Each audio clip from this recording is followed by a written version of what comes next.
I have a bunch of questions, so let me know if you're ready to get started. Oh, I'm super ready. I'm ready.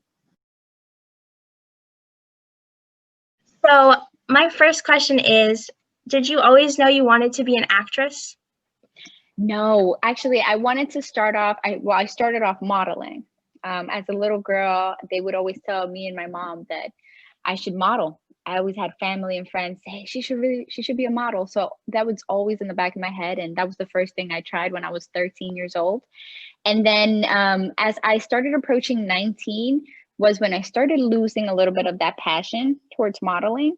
And I just wanted to try something new. And during a photo shoot for a book cover, there was the other model slash actor who was there was kind of telling me about the acting side of things. And I was like, oh, that sounds like something I'd like to do and try. And so ever since then, I tried it out. He was kind of a person who took me under his wings and gave me the 101. And ever since then, I was like, I was bit by the bug. I loved it. And I was like, this is what I want to do. So yeah, ever since I was 19 is when I fell in love with acting. Wow, that's awesome to hear. And obviously, congratulations on We Can Be Heroes. It Thank hit you. a Netflix record, which is so exciting. So before we get to the record, I want to take it back a little bit. What drew you to the project? Was it the script? So it was like any other audition. At first, I got the audition for my agency. And initially, I was actually sent the audition for the reporter. So I went and auditioned as the reporter. And, I drove my 3 hours to Austin, I did my thing. And then a month later, I got a call from my agent saying that the director loved the audition. And he didn't only want to bring me on, but he wanted to bring me on as Invisi-Girl because they had already casted Noodles, Lion Daniels, and it just happened to be that I looked just like his mom. So it worked out in God's favor. And yeah, after I got booked, I picked up the script and yeah, I fell in love with it right away. I mean, it's Robert Rodriguez, so what is not to love? I was going to say, just by the name alone. Right. And that kind of ties in with my next question. What are some of your earliest memories with Robert Rodriguez? Like the films? Oh my goodness. The Adventures of Lava Girl and Shark Boy. I grew up watching this movie. I was a kid. So when I remember even working on set with Lava Girl, I was like, oh my gosh, you were my childhood hero. This is incredible. So yeah, it was that movie that really just, at the time, I was so young to even understand. I wasn't into the acting side of things yet. So all I saw was this magical movie that it was made for kids. It was really just made for kids to understand. So when I found out that I was going to be working with Robert Rodriguez, who made that movie, I was like, oh my goodness, I can't even begin to imagine what he's going to do with this one. So yeah, it was a real surreal feeling because I'm like, oh my God, I grew up watching his things, Yeah. Oh, wow, that's insane. But what was the audition process like? What did you have to do? Was there any chemistry reads? Oh, so it was just direct. So actually, it's funny you ask because as a reporter, I was supposed to be speaking with another reporter, but they wanted us to read it like we were reading both for myself and for the other reporter. So it was like a really long monologue. And I remember it felt a little strange at first because it felt like I was supposed to be talking to somebody, but I was really talking to myself. But I made it work. I made it work. And it was just this really long monologue that I had to read. I remember driving up to Austin 3 hours to the casting office. And I just, I sat down, I read to the camera, and that was pretty much it. There was no chemistry read or anything of that sort. Yeah, it was straightforward. It was pretty straightforward, and I was just amazed and still honored that Robert chose me to bring Invisi-Girl to life. So, do you remember where you were when you got the call that you got the part? Oh, what you were doing? Oh yes, I was on my way to another audition. I was driving to Austin, and it's a 3-hour drive from where I'm at. And I was driving. I remember getting an email first from the agency, and I picked it up really quick because I have a special notification for my agent's emails. And when it rang, I was like, okay, this seems like something important. So I pulled over, and when I saw that, all I did was scream at the top of my lungs. And I'm so happy that I was in my car and not around anybody, because they probably would have thought I was crazy. But yeah, I was just screaming at the top of my lungs, and I was just so excited and super, super happy. But yeah, I remember it like it was yesterday. I was driving to another audition. Also, at that time when you got the call, did you know the heroes that were cast opposite of you, or did you find out who was going to be the heroes when they posted it online? I didn't know anything. They kept it so top secret. I didn't know anything. I remember even like researching. I went on Google. I was just trying to find out who's in the project. I didn't know anything. I found out who was playing each role on my first day of shooting. On the very first day, when I got the call sheet. I got the call sheet, and I was like, oh. And I know there was rumors that the original Lava Girl was coming back, so I knew about her, but that was it. I didn't know about anybody else. Oh my gosh, that's insane. It must have been crazy to see the like list of names. I would be so starstruck. I was starstruck, doesn't even begin to tell you. I was just so immensely happy, because I'm like, I get to work with these people. This is amazing. I remember even when I went for my fitting, which was the day before my the first day of shooting. There was pictures on the wall of all the heroics, of our little mini heroes. And so I remember they said, "Oh, you're Noodles' mom." And so I saw Noodles, and I'm like, "Oh my goodness, he really does look like me." I didn't even know what he looked like yet.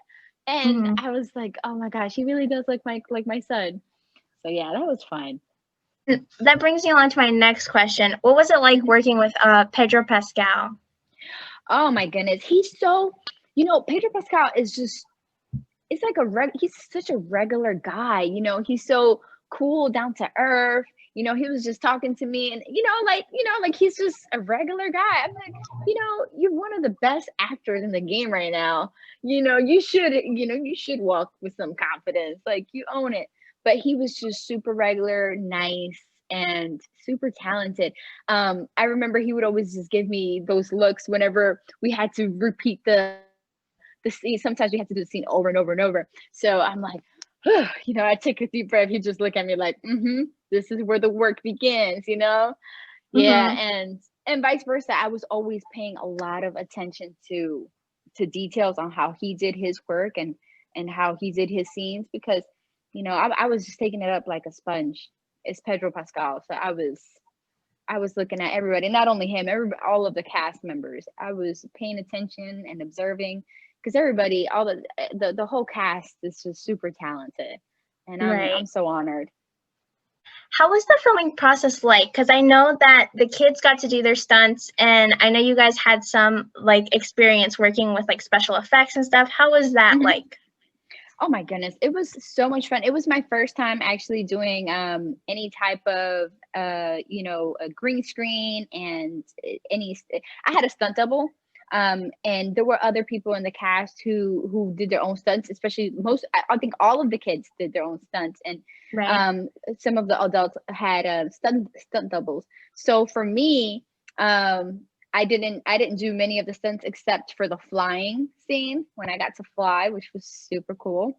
But I had a stunt double, and I thought that was an awesome experience, because I never had one before. So just watching her, play me on screen was fun. And watching the kids do the stunts was a lot of fun, because it's incredible how these kids are, ranging from the age of 6 to 14, I think is the oldest one. And they're doing their own stunts. I was like, man, I wish. I wish. So yeah, they inspire me. They truly do. It was filmed in Troublemaker Studios, right? Yes. And was it So did you have to be like outdoors at all, or was it indoors? So it was both. It was a little bit of both. I know like our flying scenes were outdoors, and then most of everything else with the green screen was indoors. Um, and it's huge. His studio is huge. We'd had to take a shuttle bus to go to different scenes, and it's huge because I think it used to be a airport before, and Robert made it into his studio. But yeah, it was hot. It was super hot. This was August, Wow. and we're in Texas, so August in Texas is hot. So all I remember was sweating my uniform. I was like, oh my goodness, like it's just hot for me standing here. But yeah, it was still fun. What was your first impression working with the kids or just meeting the kids? I fell in love right away. Working with kids on set. I wish I could work with kids on set all the time because it's so much fun. I mean, the kids just want to have fun, and Right. man, they inspire me so much, especially because they were shooting scenes and then they'd go back into their trailers to do homework and to actually do schoolwork. So I was like, man, these kids are really, really hard workers, but it was just so much fun because they're kids, and I have a kid of my own, so just that chemistry of working with children is so much fun. I love it. Right. And I saw some of the scenes, well, some of the standout scenes that I know. It's like insane to think that they're so young and they can like portray so much with their looks. Right. Yes. Yes. Every single kid in We Can Be Heroes did an amazing job, an incredible job. It wasn't even until I saw the movie, because it's different from when you're filming to when you actually see it all together on screen, and then you really start seeing every little detail on their face and how they really thought the process through of what they wanted to portray of the character.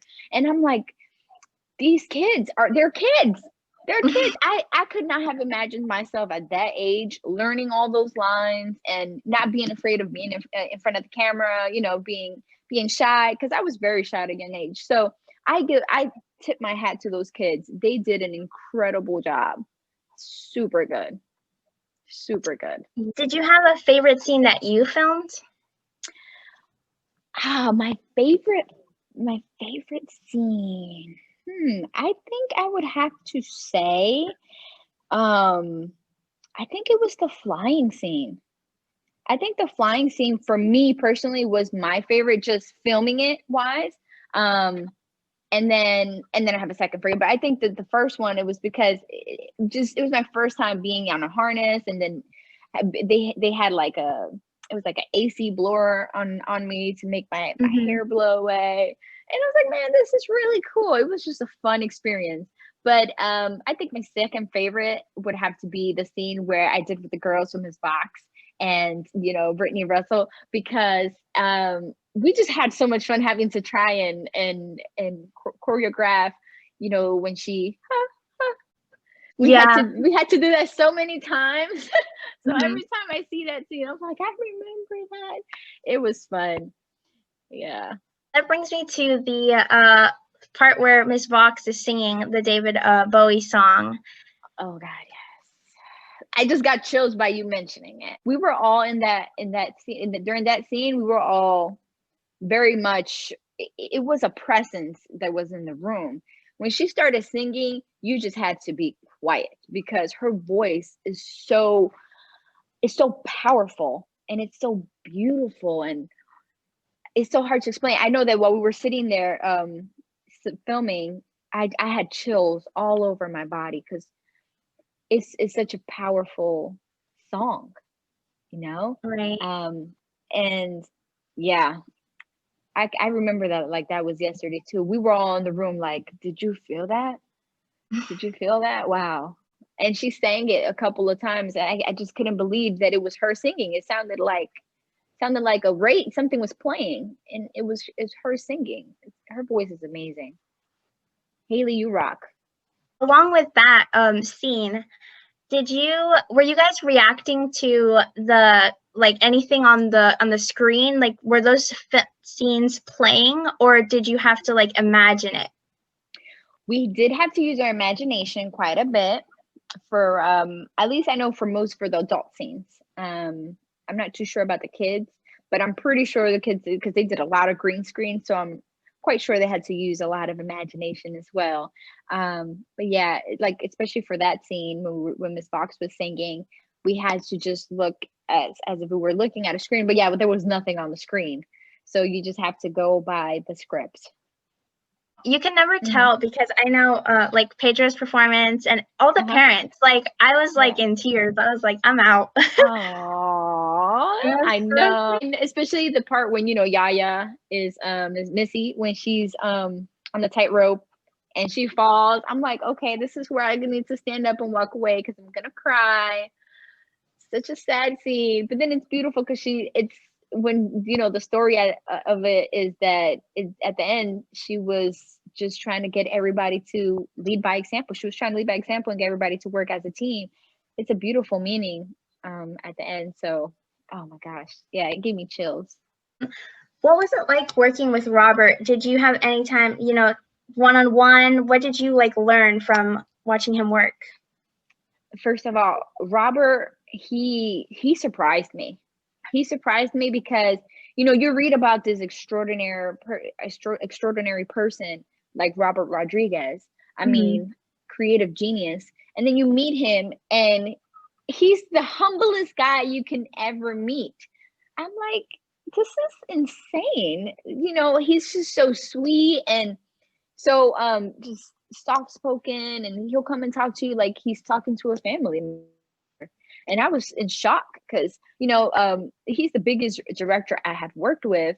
But prior to that, I've worked with some directors that they're, you know, they're demanding and affirmative. And, you know, you feel it when they're talking to you. I want it like this and like that. But with Robert, it's just so not, you know, so chill and so relaxed. And I'm like, man, I could work with him all day, every day. He's super nice, super friendly. And he's a creative genius. I cannot have asked for a better boss. I love Robert. That's awesome to hear. Yeah. He definitely seems super down to earth. And I know I was watching one of the like Netflix like things you didn't know, and I know that Pedro's like outfit as a dad was modeled after Robert. Like I think there was some correlation with that. Oh, I didn't even know that. I did. You see, now I know. You put me on. I didn't even know that. It was like a really cool Easter egg to see. I think that's cool because I mean, Robert, he is that type of person to do little things like that, especially because a lot of these characters were made up from his own family, you know? So he likes to bring a lot of his own, you know, his own family, his own background into his films. So yeah, I'm not surprised. So for my next question, when filming, were you aware the impact that it would make with the audience? Like, I know that when I saw the billboard and it's like all types of people, you know what I mean? Everybody feels represented. I was like, whoa, like that really hit me. So when you were filming the scenes, were you like aware of like the impact it would have? No, I did not, to be honest. And you know what's crazy, that a couple months before I booked We Can Be Heroes, I remember asking God and saying, I just want to work on a project that shows diversity and that has a lot of inclusion. Because me being a Latina myself, I want to represent that. I want to be in a project that shows all different colors, all different shapes, all different sizes. You know, we're all human at the end of the day, and that's what I want to portray. I just want to portray that we're all one. We all come together as one. And so when I booked this role, I still didn't know till, you know, I got the call sheet. I'm like, okay. And then even then, until I started seeing things being put together, I'm like, wow, this is a very unique, special project here, because you've got people like, you know, Wheels. You know, you got Wheels, who, even though he's on a wheelchair, it's because his body, he's so strong that his bones won't support it. You know, it's just the message behind that. To me, it just touches me because I'm like, that's what I want. That's what I want to show. I want to show people that at the end of the day, we're all diverse, but it doesn't matter because we're all still one and we're humans. And so yeah, I did not know it was gonna have this amount of impact. Even until yesterday when we broke the record, I'm like, oh my God. I called my mom crying because I'm like, I did not know that I knew it was gonna do great. I mean, it's Robert Rodriguez. Yeah. I didn't know I was gonna do this good. And so I'm still in shock. I think I'm still trying to come down from that high. Right. Yeah. Wow. I remember, like, I grew up with, like you said, Shark Boy and Lava Girl. And Yeah. also I think Spy Kids was the first movie that I watched because I'm Latina as well. And I heard like Junie Cortez and like the last name. I was like, oh man, we're like lead roles with like last names. Yep. So, Yep. And I loved Spy Kids too. You know what? I want to watch Spy Kids again tonight just because you brought it up. I want to watch it. I love Spy Kids. But yeah, those were movies that you grew up with. And you know, Robert says it all the time. He wanted to bring his own family story into Spy Kids. And even when he brought it to studios, you know, he's pitching the project, he would have people say, okay, but why is it Latin actors? You know, why, you know, wouldn't that bring down the ratings and things like that? And I'm so glad that he didn't let that you know, deteriorate him. He kept it going, and look at how far he's come. I mean, we've come. He's got all different kinds of colors and shapes and sizes. I just love it. I love this movie so much. Even if I was not in this movie, I would be praising it because he's done such a great job portraying inclusion very, very well. I'm so happy. I'm so happy and I'm so honored. I can't stop saying how honored I am because this opportunity to be in a film like this is just incredible. I was gonna say, because one of my favorite scenes is when the scene where Pedro's like, "Hi, Mom," and then she's like, "No, don't hi, Mom me." I was like, "Oh snap! Like we see that." No, don't hi, Mom me. I love it. I love it, especially because I was there when they shot that scene. And so, especially like me and Crushing Low, Brentley, we were just always laughing because, especially when, you know, the grandma would say, Adriana Barraza, which, you know, another Latina, she would be like, and you know, and she had to do that scene so many times that it just stuck with me. And I'm like, I love it. It's so funny. Yeah, there's so many funny scenes in this movie. That's what I love about it, that anybody can watch it. You can watch the smallest babies can watch it to the biggest adults, and it's still a fun family movie. Right. So with that, what message do you hope kids take away from the movie? I really hope that when kids see We Can Be Heroes, they understand that we're all one, and together we can accomplish more. And together we're more powerful. So it doesn't matter what size, height you are, together you're more powerful. And so I think that's a message that I want kids to take away, that just unity is where it's at. I love that. So now going back to your career as an actress, what were some obstacles you faced either in the beginning or like in auditions? So, wow, I faced many, I think, you know, I'd say bumps throughout the way to get where I'm at. I think some of them would have to have been rejection. You know, I did get rejected a lot in this industry. Maybe, you know, they didn't want somebody who was my color complexion or my hair type, or just in general, I think it was just rejection. I think that was some of the bumps along the way that kind of kept me from getting to where I'm at. And I live in Texas, and so I moved from New Jersey here back in 2015. And when I was back home, I was auditioning from New York. And just like New York and LA, it's a lot of competition. So it was very, very hard for me to get booked at all out there. I was doing a lot of free work because I just wanted to gain the experience until I moved to Texas. And being that it's a smaller market, I was able to have more auditions and book a lot more work. So that worked out for the best, I think. So I think my obstacle was just rejection and not booking enough in order for me to gain that experience. But yeah, I think that's about it. What's your advice for young actors? For young actors, just believe in yourself. One, take classes for sure, because especially when you're young, you might think that this is what you want to do, but you're still not too sure. You got to kind of test the waters. But I would say definitely go for it. If this is what you think you want to try it out and believe in yourself. Don't let anybody tell you that you cannot do it. Because you have to be your number one fans and your number one motivator. There are going to be, folks down the road who are going to say, well, you're not going to make it, or you're going to have people saying, oh, it's too competitive, it's too hard, it's too this, but at the end of the day, it's what you want to do. And if that's what you want to do, there should be nobody who can tell you you can't.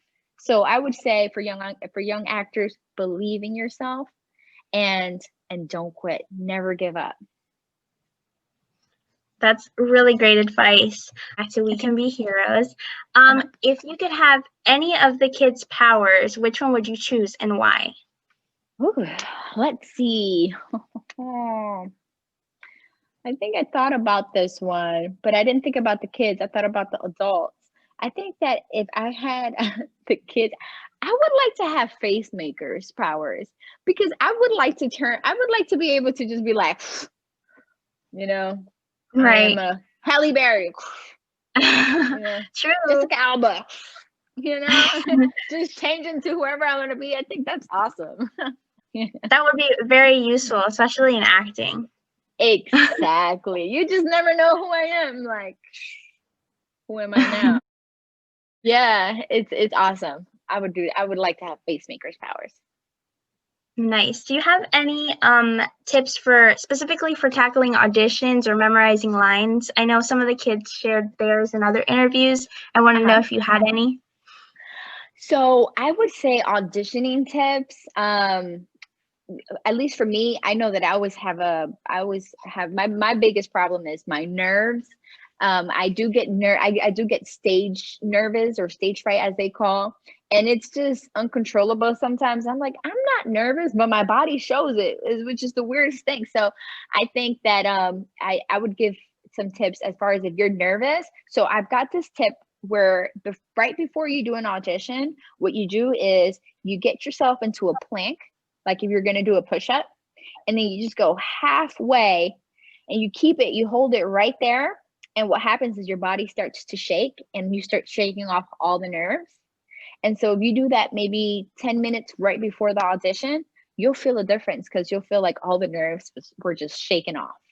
And it's wonderful, because you do need to be in control, and you need to be able to focus on your lines, and not, your breathing, because if you're nervous, your breathing starts messing up, and then now you're messing up the scene. So as long as you're able to control your nerves, then you'll be good. And then you said memorizing. Yes. So memorization for me has always come easy. I didn't have any type of technique.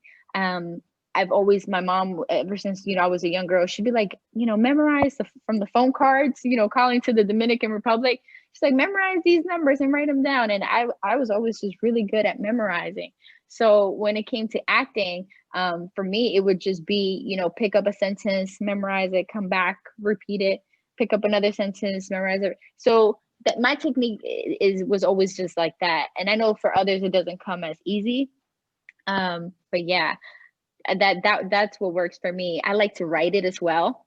After I've memorized it and I think I've got it down enough, I will write down the whole scene, so that this way it's concrete and solid. Awesome. So the movie came out on Christmas Day. What was it like watching it for the first time with your family? And what are some of your family holiday traditions? So yes, originally, the movie was going to come out on New Year's, and I was going to fly out to New Jersey to visit my family.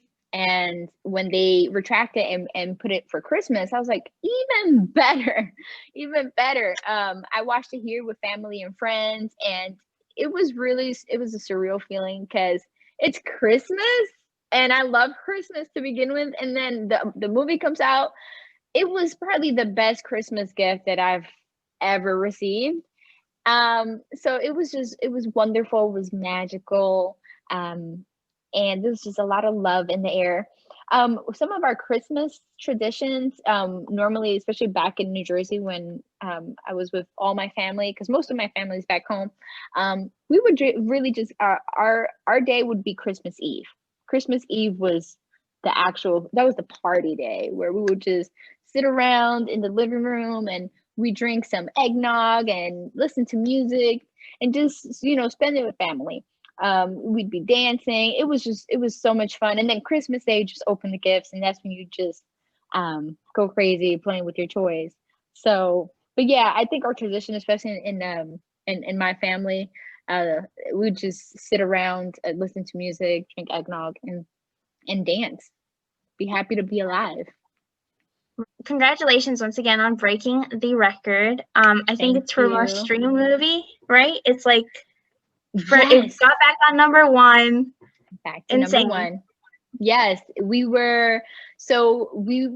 been on the number one worldwide for 19 days consecutively, and I think it dropped one day and then came right back. Right. And that is beyond insane. I was reading the Forbes article, and they were saying how no, it hasn't been done. Is it Confidential, the Mark Wahlberg movie? I cannot remember the first. Spencer Confidential. There you go. Spencer Confidential was the only one to have done that with 17 days consecutively, and we did 19. And I think we are still number one, if I'm not mistaken, as of today. So yeah, I mean, whew, that is a lot to take in. It is. It's amazing. So when I wrote the question, it was like an if, but now we know that you're getting a sequel. So if, now that you know you're getting the sequel, what would you like to see in the sequel? Ooh, I think I would like to see more of the individual families. Kind of, I want them to kind of go in a little bit deeper into the with the parents and the kids, and a little bit of the background story on the parents and how the kids got the superpowers and all that. So I think that's what I would like to see. I just like to see a deeper look into each family. Right. I was gonna say the same. I love seeing the dynamic. We got like a little glimpse of it towards the end, but I would love to see the dynamic of like now that the kids are also joining their parents, or like a together, mission, so to speak. Yes. Oh, I'm so excited. You just never know. Robert is he's a genius. So I trust him, and I know whatever he puts on that paper, I'm gonna love. So I cannot wait. That's amazing. Well, neither can we. We're gonna be counting down the days till we hear the details. And that's all for my questions. Thank you so much for joining me, Jamie. Oh, you're very welcome. No problem. Thank you so much for having me.